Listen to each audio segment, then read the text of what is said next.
हाँ जी दोस्तों, क्या हालचाल? सब ठीक ठाक, कुशल मंगल।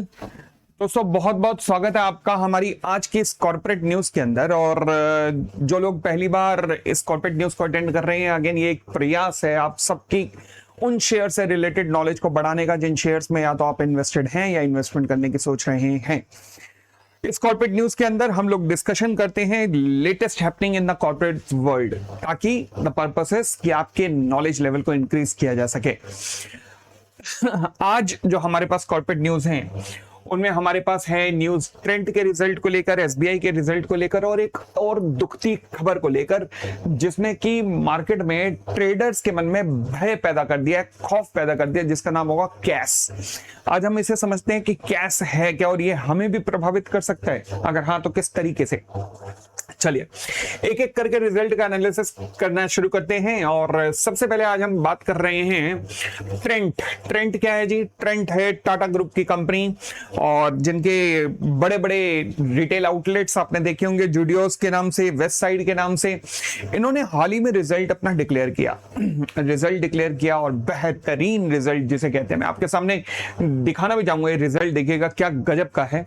जब टर्नओवर 4883 से 5755 तक पहुंच चुके हैं, मतलब 18% के ग्रोथ।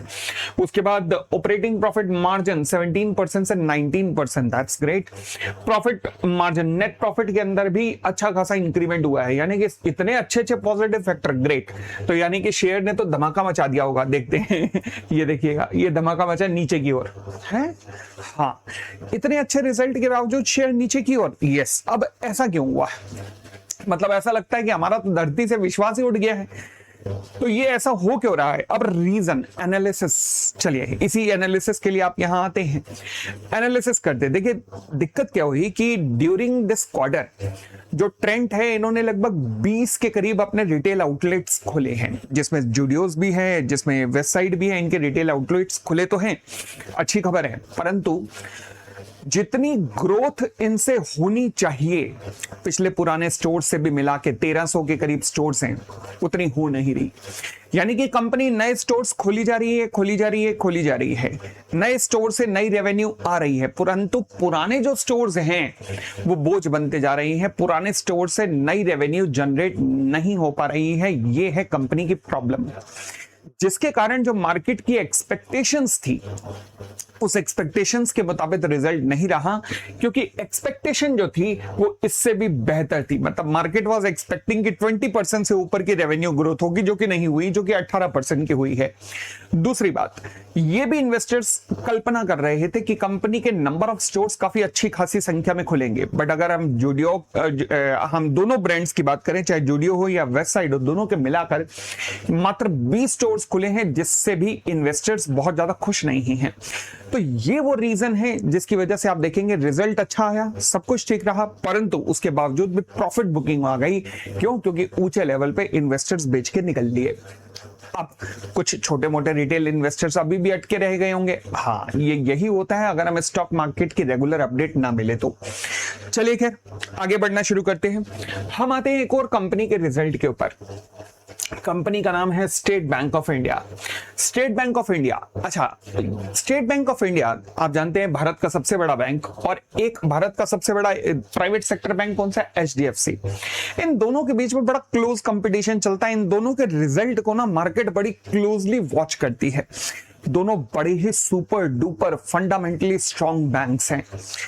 अब जब स्टेट बैंक ऑफ इंडिया के रिजल्ट आए तो फिर कंपैरिजन दोबारा शुरू हुआ कि अब कौन बेहतर है, तो अभी भी राजा ही राजा है, the king is still the king. यानी कि स्टेट बैंक ऑफ इंडिया के रिजल्ट अभी भी काफी बेहतर आए हैं, और ग्रोथ की संभावना देखी जाए तो एसबीआई के अंदर अच्छी ग्रोथ की संभावना अभी भी बनी हुई है। अब ये क्वार्टरली रिजल्ट इन दोनों बैंक्स के लिए ना काफी खास थे। एचडीएफसी बैंक के रिजल्ट भी काफी अच्छे आए और स्टेट बैंक ऑफ इंडिया के रिजल्ट भी अच्छे आए। ये क्वार्टर मैंने कहा खास इसलिए है क्योंकि ये जो युद्ध चल रहा है ना मिडल ईस्ट में, इसका प्रभाव बैंकिंग सेक्टर पे पड़ना था। जिसका इंपैक्ट क्या होना था इसका सब वेट कर रहे थे, परंतु बावजूद इसके भारत के इन दो बड़े बड़े बैंक्स ने अच्छा परफॉर्म किया है। तो जिससे सेबी की रिसेंटली एक स्टेटमेंट जारी की है सेबी ने, वो मुझे ध्यान आती है। उन्होंने कहा है कि अगर ग्लोबल फैक्टर सही रहे या स्टेबल रहे तो भारत की इकोनॉमी बेहतरीन दौर से गुजर रही है। यह भी सेबी की स्टेटमेंट आई है। फिलहाल स्टेट बैंक ऑफ इंडिया की अगर बात करें तो उनका जो लोन बुक है, जो उन्होंने लोगों को लोन दिया है, वो 19% के दर से लगातार बढ़ा है।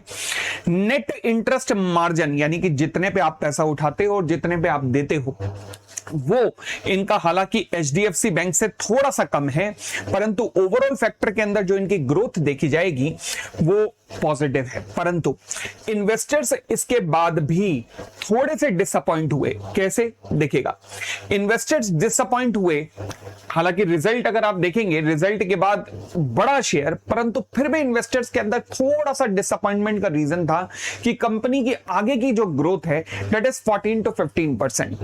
बट करंट जितना भी रिजल्ट रहा उससे इन्वेस्टर्स के अंदर एक खुशी का माहौल जरूर देखा गया, जिससे कि आपने स्टेट बैंक ऑफ इंडिया के शेयर में झूम करते हुए भी देखा होगा, झूमते हुए भी देखा होगा। परंतु फिर भी 13 से 14% की फ्यूचर की ग्रोथ को लेकर थोड़े से इन्वेस्टर्स के अंदर डिसअपॉइंटमेंट थी कि ये जो फ्यूचर का प्रोजेक्शन मैनेजमेंट ने दिया है उससे वो थोड़े हैप्पी नहीं थे। लग रहा है इसका इंपैक्ट आने वाले क्वार्टर के अंदर कोई अगर गड़बड़ थोड़ा सा भी रिजल्ट आया ऊपर नीचे तो फिर इंपैक्ट नजर आएगा स्टेट बैंक ऑफ इंडिया के शेयर प्राइस पर। बट फिलहाल अभी तो एंजॉय कर रहे हैं स्टेट बैंक ऑफ इंडिया और एचडीएफसी के नतीजों को, दोनों के ही नतीजे काफी अच्छे कहे जाएंगे। अब हम आते हैं दोस्तों दुखती रग के ऊपर, वो है कैश।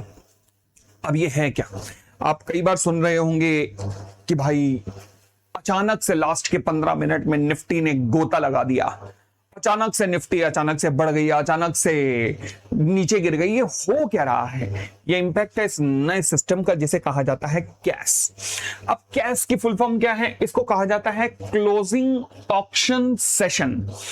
अब ये लाया क्यों गया, पहले ये समझिएगा। देखिए होता क्या था, ये जो बड़ी बड़ी मछलियां है ना, जिन्हें हवेल मछलियां कहते हैं, ये क्या कहती हैं, छोटे छोटी मछलियों को खा जाती हैं, अपने हिसाब से ये प्राइस डिसाइड करती हैं, डिमांड और सप्लाई जनरेट करवाती हैं। तो ये बड़ी बड़ी मछलियां छोटी मछलियों को टिकने नहीं देती। अब इसके लिए रिटेल इन्वेस्टर्स को बड़े लॉस होते थे, खासकर उन स्टॉक्स के अंदर जो स्टॉक्स फ्यूचर एंड ऑप्शंस के अंदर आते हैं। इसे देखते हुए सेबी ने एक नया सिस्टम निकाला। उन्होंने कहा जितने भी स्टॉक फ्यूचर एंड ऑप्शंस के अंदर आते हैं उन सभी स्टॉक्स के अंदर 3:15 के ऊपर ट्रेडिंग बंद कर दी जाएगी। मतलब उनके अंदर अब आप शेयर खरीद नहीं सकते 3:15 के बाद। 3:15 से 3:35 तक अब उनके अंदर एक प्राइस की डिस्कवरी होगी। अच्छा, प्राइस की डिस्कवरी होगी कैसे, ये देखिएगा। अभी तक तो डिमांड सप्लाई से होती थी, परंतु अब प्राइस की डिस्कवरी किससे होगी? ऑक्शन से, यानी कि बोलियां लगेंगी। अच्छा, वो कैसे लगेंगी? सपोज मैंने कहा रिलायंस, 3:14 पे रिलायंस का प्राइस है 1500 रुपए। एक इंट्राडे ट्रेडर ने 1000 शेयर खरीद लिए, ठीक है जी। अब वो क्या करता था कि पहले 1500 पे खरीदे हैं, अगर ये प्राइस 1490 मान लीजिए चला जाता था तो वो कहता था लो जी मेरा स्टॉप लॉस हिट हो गया और मैं बेच देता हूं ये शेयर को। अब उसे वो मौका नहीं मिल रहा, क्योंकि उसने 3:14 पे खरीदे हैं 1500 रुपए के हिसाब से 1000 शेयर खरीदे, 3:15 पे ट्रेडिंग हो गई बंद। अब बंद हो गई, अब ये शेयर चला गया ऑक्शन के अंदर। अब ऑक्शन के अंदर नया जो प्राइस डिटरमाइन हुआ, मान लीजिए वो 1480 रुपए है। इसने 1490 रुपए पर स्टॉप लॉस बुक कर लेना था, परंतु अब प्राइस 1480 आ गया है। इसके बस से बाहर हो गया प्राइस। क्यों? क्योंकि वहां बोलियां लगी हैं प्राइस के ऊपर, और बोली लगने का जो प्राइस था वो 1480 या 1485 था। तो जो क्लोजिंग प्राइस अब आएगा वो 1480 या 1485 आएगा। यानी कि अब इसके पास, इस ट्रेडर के पास कोई भी टाइम ही नहीं रहा रिएक्ट करने का। तो वो जो रिएक्शन टाइम था ना उसका, जल्दी से डिसीजन लेने का, वो छीन लिया है। तो इससे बड़े बड़े इन्वेस्टर्स को जो है वो परेशानी हो रही है। क्यों? क्योंकि यही तो डिसाइड करते थे प्राइस को, यही तो सेल और परचेस कर करके डिमांड और सप्लाई जनरेट करते थे। तो इनकी नंबर ऑफ मीटिंग्स सेबी के साथ हुई हैं कि भाई ये ऑक्शन को वापस ले लीजिए, पुराने सिस्टम पे चल पड़िए और हमें थोड़ा टाइम दीजिए। सेबी मानने को तैयार नहीं है। सेबी ने कहा भाई बड़ी सीधी सी बात है, जो अगर मैंने कह दिया तो मैं अपने आप की नहीं सुनता, सेबी का ये कहना है।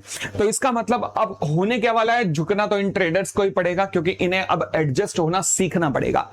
सवाल उठा सर हम जो शेयर खरीदते हैं वो भी 3:15 पे ही खरीद पाएंगे? हाँ, अगर वो शेयर फ्यूचर एंड ऑप्शंस में है। परंतु अगर वो शेयर फ्यूचर एंड ऑप्शंस में नहीं है तो फिर आप उसको 3:30 तक खरीद सकते हो। सिमिलरली अगर आप कॉल पुट बाय करना चाहते हो तो आप फिर भी इनफैक्ट कॉल पुट तो 3:40 तक कर सकते हो। परंतु जो शेयर फ्यूचर एंड ऑप्शन में नहीं है वो 3:30 तक, जो फ्यूचर एंड ऑप्शन में है उनकी अगर डिलीवरी बाय करना चाहते हो तो 3:15 तक कर सकते हो। तो अगेन सेबी ने क्लियर कट कह दिया कि हम झुकेंगे नहीं, ये जो सिस्टम आ गया है वो आ गया है, ये चलता रहेगा। क्यों? क्योंकि छोटे छोटे इन्वेस्टर्स के लिए अभी तक जो प्राइस बड़े बड़े ट्रेडर डिसाइड करते थे अब वो ऑक्शन के थ्रू डिसाइड होगा। तो इसलिए छोटे इन्वेस्टर्स के लिए सेबी का कहना है, ये विदेशों में ये चलता है ये मेथड, छोटे इन्वेस्टर्स का इसमें बेनिफिट होगा। अभी आने वाले समय के अंदर खैर डिटेल पता लगेगी धीरे धीरे कि कितना बेनिफिट हुआ या कितना नहीं, बट फिलहाल सेबी का ये व्यू बड़े ट्रेडर्स को तो पसंद नहीं आ रहा क्योंकि उनके लॉसेस हो रहे हैं। चलिए जी दोस्तों, ये थी हमारी आज की कॉर्पोरेट न्यूज। कैसी लगी ये न्यूज एक बार जरूर कमेंट करके बताइएगा। और दूसरी बात आपसे रिक्वेस्ट है, देखिए आप कहते हैं कि सर ये न्यूज की फ्रीक्वेंसी कम कैसे हो जाती है। एक्चुअल में इसलिए हो जाती है क्योंकि मैं अभी एक फॉरेन टूर पे था तो इस वजह से कम हो गई। और दूसरा रीजन ये है कि आप लोग भी तो सोचिए, मैं आपको कहता हूं वीडियो को लाइक कीजिए, सब्सक्राइब कीजिए, शेयर कीजिए और जिनके पास हाइप का ऑप्शन है उसे हाइप कर दो ताकि यूट्यूब हमारी वीडियो को ज्यादा लोगों को दिखाए। जब आप इसे इस तरीके से अप्रिशिएट करते हैं ना तो यहां अच्छा लगता है और दिल करता है कि रोज वीडियो बनाओ।